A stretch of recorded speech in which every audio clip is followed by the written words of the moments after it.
신약성경 마태복음 27장 57절에서 66절까지 우리 한 목소리로 함께 봉독하겠습니다.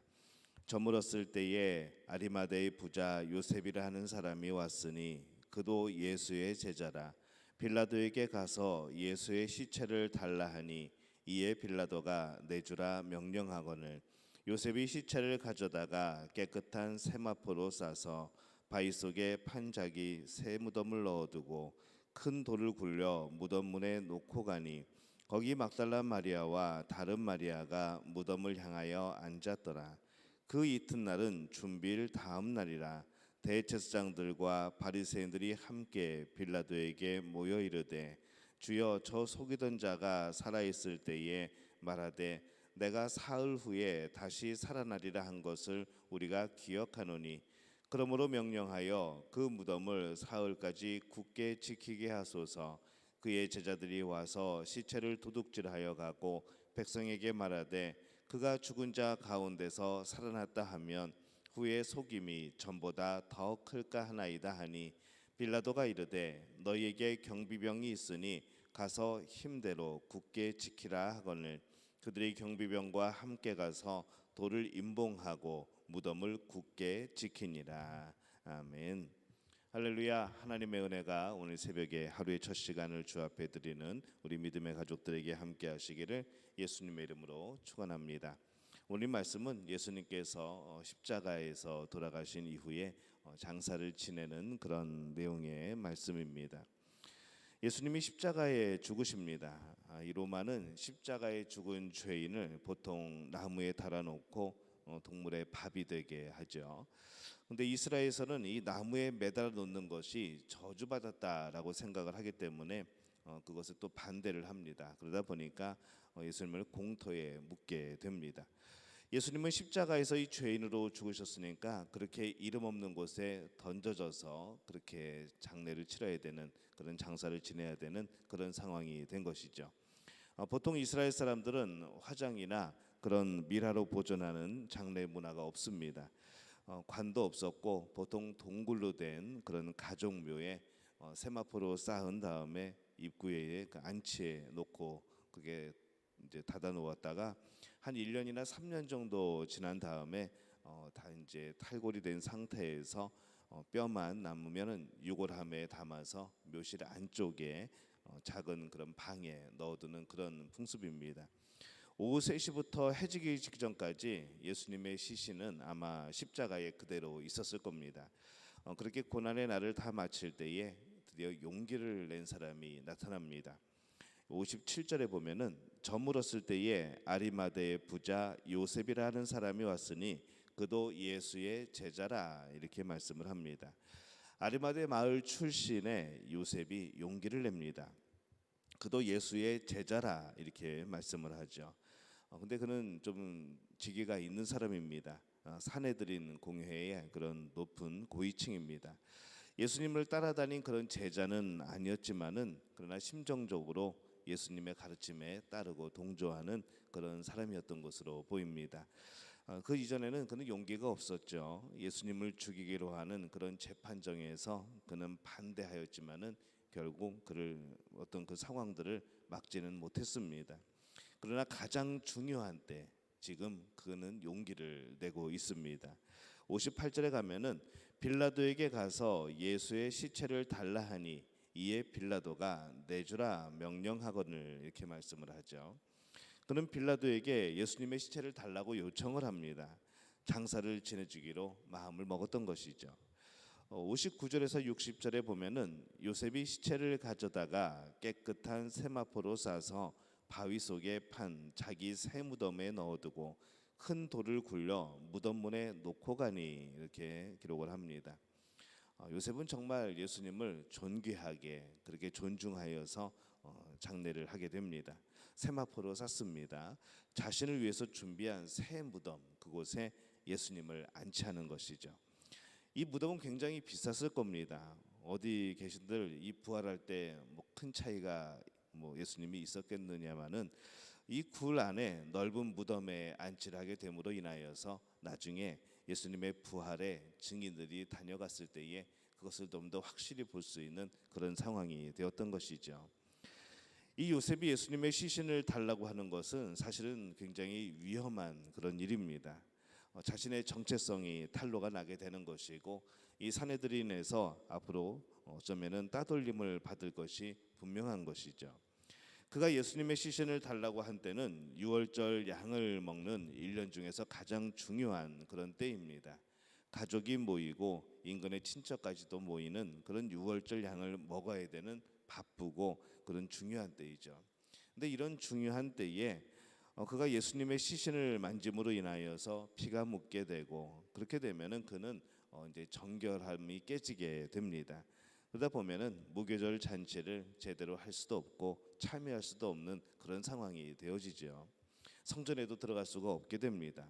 그러나 그럼에도 불구하고 그는 모든 힘을 모아서 용기를 내어서 예수님을 장사 지내게 됩니다. 요셉의 용기가 새 시대를 엽니다. 오늘날 이 새 시대는 믿음으로 용기를 내는 사람이 열어가게 될 겁니다. 오늘날에도 여전히 믿는다는 것은 많은 손해를 감수해야 될 때가 있습니다. 진정으로 믿는 것은 작은 자가 되는 것이기 때문에 더 많은 손해가 있는 것이죠. 우리는 굉장히 갑으로 사는 것을 좋아하지만은 그렇게 어떤 사람의 위에서 살아가는 것을 좋아하지만은 때로는 예수님을 믿는다는 것은 우리가 갑의 자리가 아니라 정말로 을의 자리, 때로는 더 낮은 그 자리에서 섬겨야 되는 그런 상황이 올 때가 있습니다. 그래서 우리는 이 정말로 작은 자가 섬기는 자가 되어야 될 때가 많은 것이죠. 그래서 손해 볼 용기를 가질 필요가 있습니다. 진리의 앞에 서서 그런 용기를 내야 하는 겁니다. 요셉이 예수님의 시신을 무덤에 안치하였다는 말을 들은 이 사내들인 사람들이 급히 빌라도에게 몰려갑니다. 지금 명절이라고 그랬습니다. 유월절이고 이제 무교절인데 굉장히 바쁜 상황에서도 이 사내들인 사람들이 모든 일을 제쳐놓고 빌라도에게 갑니다. 예수님이 무덤에 안치된 그날 저녁인 것이죠. 62절에서 63절에 보면은 그 이튿날은 준비일 다음 날이라 대제사장들과 바리새인들이 함께 빌라도에게 모여 이르되 주여 저 속이던 자가 살아 있을 때에 말하되 내가 사흘 후에 다시 살아나리라 한 것을 우리가 기억하노니 이렇게 말씀을 합니다. 그들이 그렇게 서둘러 간 것은 예수님이 살아계실 때에 내가 죽었다가 다시 부활한다는 그 말씀이 생각났기 때문에 그런 것이죠. 그들은 예수님의 무덤을 막아달라고 봉해달라고 그렇게 요청을 합니다. 64절에 보면은 그러므로 명령하여 그 무덤을 사흘까지 굳게 지키게 하소서.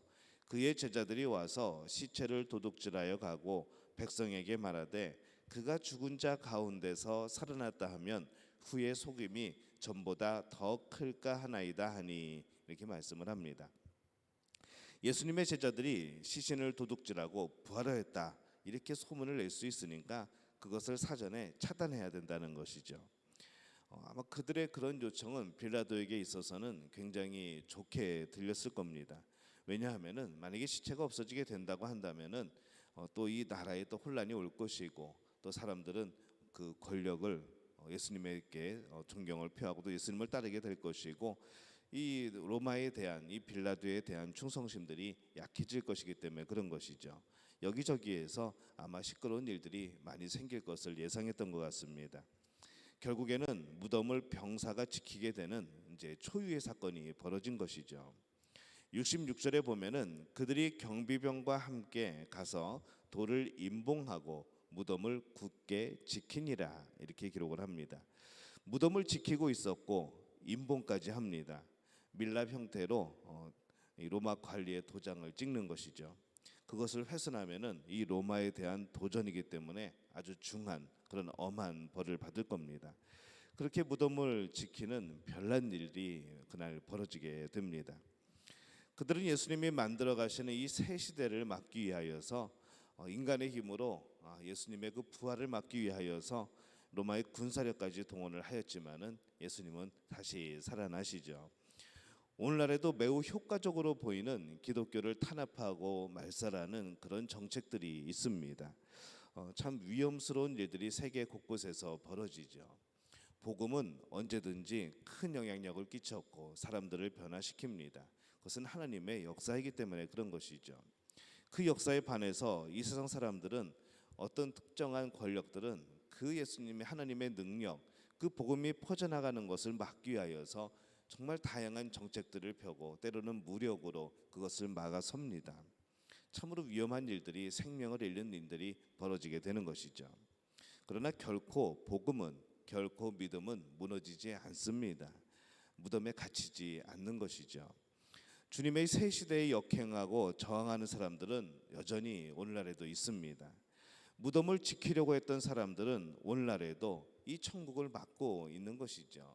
똑같이 천국을 막고 복음을 막고 복음에 대해서 귀를 막는 사람들이 있는 겁니다. 그들은 천국을 비웃습니다. 핍박까지 하죠. 그러나 천국은 이미 시작이 되었고 지금도 힘있게 확장되어 가고 있고 오늘 여러분들은 그 하나님의 나라를 경험하며 살아가고 있습니다. 여러분, 반대하는 사람들 때문에 낙심하지 마시기를 바랍니다. 임봉하고 또 병사들이 그 무덤을 지켰지만은 주님이 부활하시고 그 무덤에서 나오는 것을 아무도 막지 못했습니다. 그걸 막으려고 했던 시도 자체가 굉장히 미련한 것이죠. 오늘날 어떤 것도 주님의 나라의 확장을 막을 수 없습니다. 그 어떤 정책도, 그 어떤 법도, 그 어떤 세력도 복음이 전파되는 것을 막을 수는 없습니다. 그것이 우리의 믿음이고 바로 복음의 능력입니다. 이 복음의 능력은 예수님의 능력이고 하나님의 능력입니다. 그렇기 때문에 여러분, 복음을 전할 때 용기를 내시기를 바랍니다. 이 시대에 정말 필요한 것은 무엇인가 하면은 우리의 용기인 것이죠. 오늘 여러분들은 어떤 삶을 살아가고 계십니까? 무덤을 막았지만, 임봉까지 하였지만은 그 부활과 생명을 막지 못했던 이 상황을 보면서 오늘 우리도 그 능력을 힘입고 오늘도 우리가 그 생명을 얻은 사람으로서 예수님과 함께 부활한 우리들로서 바로 하나님의 능력을 힘입어 여러 가지 복음을 막아서는 많은 세력들을 이겨내는 여러분들이 되시기를 바랍니다.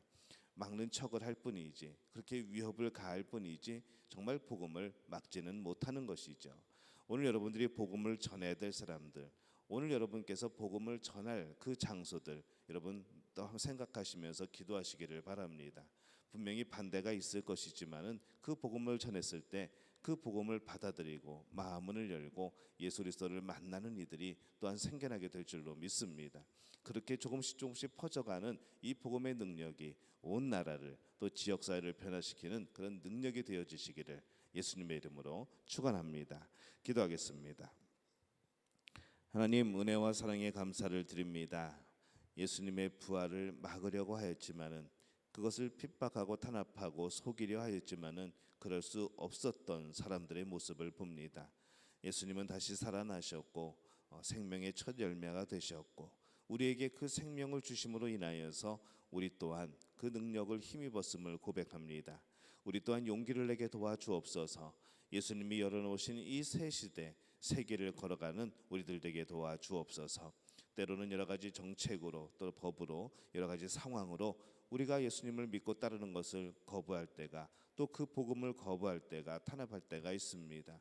그러나 우리가 기억하게 도와주옵소서. 주의 성령께서 우리를 깨워 주시어서 언제나 복음이 승리함을 기억하게 도와주옵소서. 오늘 그렇게 용기를 내어 복음을 전하는 우리 믿음의 가족들 될 수 있도록 주님 역사하여 주시옵소서. 예수님의 이름으로 간절히 축복하며 기도하옵나이다. 아멘.